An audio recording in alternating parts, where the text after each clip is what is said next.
문과생도 이해할 수 있는 블록체인과 NFT 기술. 새해부터 언론에서는 대체 불가능한이라는 표현을 사용하며 NFT 띄우기에 열을 올리고 있습니다. NFT가 주목받으면서 NFT와 관련한 글이나 유튜브 영상들도 쏟아져 나오고 있는데요. 그러면서 NFT를 설명하기 위해 대체 불가능한이라는 키워드를 내세우며 다양한 해석과 의미를 부여하고 있습니다. 대체 불가에 너무 치중하다 보니 본질을 놓치거나 실체를 오해하고 있는 경우가 생기고 있고, NFT가 마치 원본임을 증명한다거나 고유성과 희소성의 가치를 부여한다는 등의 다른 개념으로 변질되고 있습니다. 과거에 블록체인이 본격적으로 주목을 받자 위변조 방지라는 키워드가 세간에 도배되었는데요. 하지만 위변조 방지라는 키워드를 내세웠던 많은 블록체인 프로젝트는 실패하거나 중단되었습니다. 대부분의 기존 중앙 처리 시스템은 강력한 중앙 통제 장치에 의해 데이터의 위변조를 방지하고 있습니다. 비트코인 같은 탈중앙 시스템은 이런 통제 장치가 없기 때문에 위변조를 방지할 수 있는 다른 대안이 필요했고, 그래서 설계한 것이 블록체인 시스템입니다. 블록체인은 탈중앙 시스템 구현을 위한 대안 중 하나입니다. 기존 시스템이 위변조를 차단하지 못했기 때문에 블록체인을 도입해야 한다는 논리는 맞지 않습니다. 하지만 현실 프로젝트에서는 기존 중앙 시스템에서 통제 장치를 그대로 활용하면서 블록체인을 도입하려고 했습니다. 결과적으로 필요성을 느끼지 못했고 오히려 수정, 삭제가 되지 않아 문제만 야기했습니다. 유통 시스템에서도 위변조 방지라는 키워드가 주목받고 여러 프로젝트들이 생겨났습니다. 하지만 물건 바꿔치기와 데이터 위변조는 대부분 시스템의 데이터가 입력되기 전에 발생합니다. 시스템 내에서 데이터가 조작되는 경우는 거의 없습니다. 물론 투명성 확보와 유통 이력 추적의 장점은 있지만 위변조 차단을 위해 블록체인을 도입해야 한다는 것은 설득력이 부족합니다. 실체에 대한 분석과 이해 없이 특정 키워드에만 집중했을 때 발생되는 문제점입니다. 대체 불가라는 키워드는 NFT를 이해하는 데 있어 큰 의미가 없습니다. 중요한 것은 대체 불가가 아니라 토큰입니다.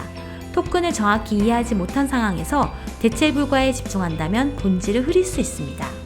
토큰에 대한 이해. NFT의 토큰을 이해하기 위해서는 우선 우리의 실생활에 자주 사용되는 증서에 대해 생각해 볼 필요가 있습니다. 보통 증서라 하면 무언가를 기반으로 하며 그것을 증명하기 위해 관련 내용을 표현한 문서입니다. 기초자산 또는 기반이 되는 무언가를 그대로 활용하기 불편한 경우, 무형의 권리를 표현하는데 어려울 경우 등에도 증서를 사용합니다. 과거 19세기 근본 위제를 기반으로 한 경제의 경우 금을 직접적으로 물물거래에 사용하기 불편하고 위험하니 그에 대한 가치로서 증서인 금 보관증을 발행하여 거래에 사용하였습니다. 주식의 경우도 형태가 존재하지 않는 기업에 대한 가치를 증서로 나타낸 것이고, 물리적으로 거래하기 어려운 운박과 같은 토지의 경우에도 그 권리를 증서인 전담문서로 나타낸 것입니다. 즉, 어떠한 기초자산에 대한 가치와 권리를 대신하여 나타낸 것이 증서라고 생각할 수 있습니다. 토큰도 마찬가지입니다. 어떠한 것에 대한 가치, 권리 또는 상징으로서 대표하는 것을 토큰이라 생각할 수 있습니다. 실생활에서의 예시로는 어느 좌석에 대한 독점 권리를 나타내주는 기차표, 영화 티켓 등이 있고, 어떠한 상품에 대한 가치를 대변하는 상품 교환권 등을 들 수 있습니다. IT 정보 보안에서도 같은 의미로 토큰이 사용됩니다. 온라인상으로 개인정보를 그대로 전송하면 개인정보가 유출될 위험이 있는데요. 그래서 개인정보를 그대로 전송하지 않고 원본 데이터를 토큰으로 치환하여 전송하고 저장함으로써 개인정보를 노출시키지 않고 보호할 수 있습니다. 어떤 고객이 인터넷 쇼핑몰에서 물건을 사려고 할 때 성인 인증을 해야 하는 상황을 나타낸 것입니다.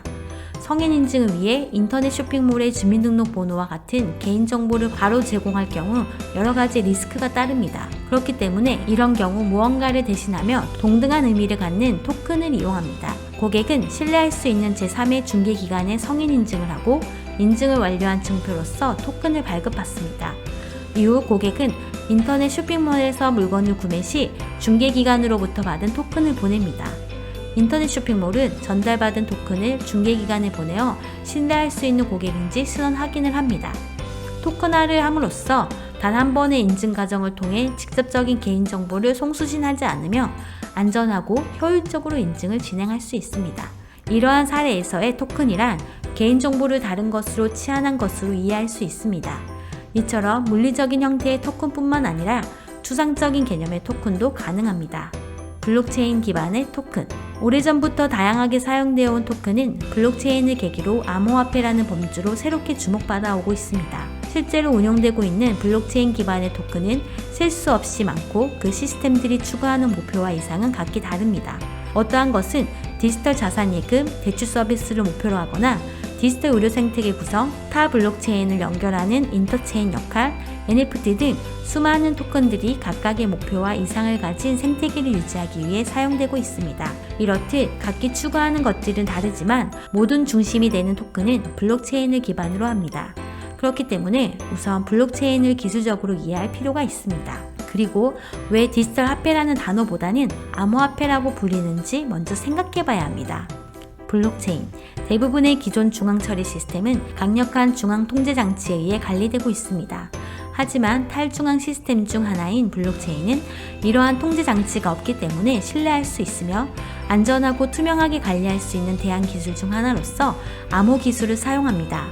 표를 보시면 블록체인의 기초가 되는 형태와 구조부터 작동 원리, 그리고 화폐를 발행하고 송금하기까지 암호 기술이 사용됩니다. 이렇듯 전반적인 영역에서 암호 기술을 사용하기 때문에 암호화폐라고 부르게 되어 있습니다. 블록체인이라 하면 같이 따라오는 단어로 채굴을 많이 들어봤을 텐데요.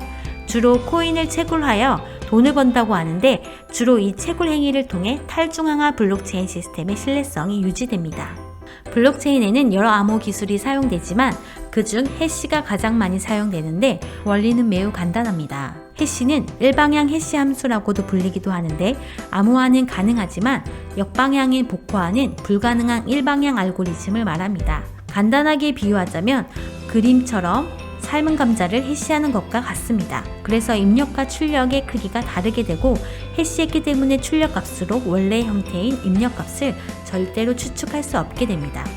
해시 함수는 종류에 따라 입력 길이에 상관없이 출력 길이를 고정시킬 수 있습니다. 그림에서 같은 값 A 오리지널 1을 입력해도 출력값의 길이는 해시 함수에 따라 다르게 출력되어 특정 길이로 고정 압축시킬 수 있습니다. 또한 입력값이 조금이라도 변한다면 출력값에 크게 영향을 끼치게 설계가 되어 있습니다. 그림에서 입력값 A 오리지널 1과 A 오리지널 2는 마지막 한 글자만 다름에도 불구하고 출력은 전혀 다른 값이 나옵니다. 이러한 특성을 눈사태 효과 또는 섀도우 효과라고 합니다. 이와 같은 특징들을 가진 해시의 결과값을 숫자로 변환시켜 블록체인에 사용됩니다. 블록체인에서 보편적으로 사용되는 단어인 채굴이란 작업 증명을 의미합니다. 작업 증명이란 이전 블록의 블록 해시값과 현재 거래 내역들의 해시값, 임의의 숫자, 넌스를 해시하여 블록 해시값을 생성하고 이것이 제시된 타겟값보다 작거나 같은 값을 찾아가는 과정을 의미합니다. 타겟값은 매번 새롭게 제시되며 넌스 값을 0부터 1씩 올려가며 위 과정을 반복합니다. 해시의 특성상 직접 값을 대입해보고 계산하지 않는 이상 결과값이 몇인지 등의 근사값 또한 절대 유추할 수 없습니다. 그렇기 때문에 계산 자체는 단순하지만 반복해야 할 작업수가 매우 많기 때문에 적절한 블록 해시 값을 찾아내면 보상으로 코인을 줍니다. 반대로 검증은 제시한 블록 해시 값이 정말 타겟 값보다 같거나 작은지는 단 한 번의 계산으로 판단할 수 있기 때문에 매우 효율적이라고 생각할 수 있습니다. 블록 해시에는 이전 블록에 대한 정보와 해당 블록의 최종 내역들이 해시되어 포함되어 있고 다음 블록 해시에서도 마찬가지로 이전 블록의 정보와 해당 블록의 최종 내역들이 해시되어 있습니다.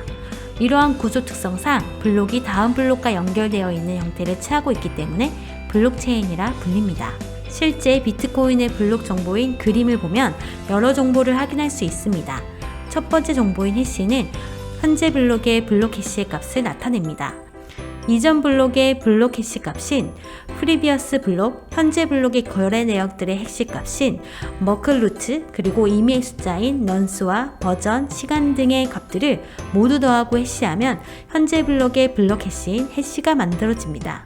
만약 악의를 가진 누군가가 중간에 거래 내역을 변경한다 하더라도 이전 블록의 정보가 다음 블록에 종속되어 있고 블록에 대한 정보가 공개되어 있어 결과적으로 모든 블록 정보를 변경을 해야 하므로 실질적으로 위변조는 불가능에 가깝습니다.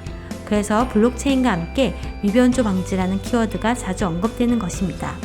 이러한 끊임없는 채굴 작업을 통해 블록체인 시스템의 신뢰성을 유지할 수 있게 되고 그에 대한 보상으로 채굴자에게 암호화폐인 코인을 지급해줍니다. 그리고 이러한 블록체인 시스템 자체를 메인넷이라고도 부릅니다. 흔히 채굴이라 하는 작업 증명은 많은 계산량, 즉 많은 컴퓨팅 파워를 필요로 하기 때문에 전력 소비가 매우 큰 작업입니다. 게다가 채굴을 하면 할수록 채굴 난이도가 높아지는 구조로 되어 있기 때문에 시간이 지날수록 더욱더 많은 전력을 필요로 합니다. 통계에 따르면 세계 전력 소비 국가 상위 30위 안에 비트코인이 포함될 정도로 채굴로 인한 과도한 전력 소비가 이슈로 떠오르고 있습니다. 급속한 기후변화 때문에 전 세계적으로 친환경적인 정책을 펼치고 있는 이 시점에 암호화폐의 채굴은 오히려 전력 소비, 화석연료 소비를 증대시킴으로써 시대 흐름에 역행하는 것과 같습니다. 따라서 보다 친환경적이고 효율적인 지분 증명, 역사 증명 등으로 채굴 방식이 바뀌어가고 있는 추세입니다.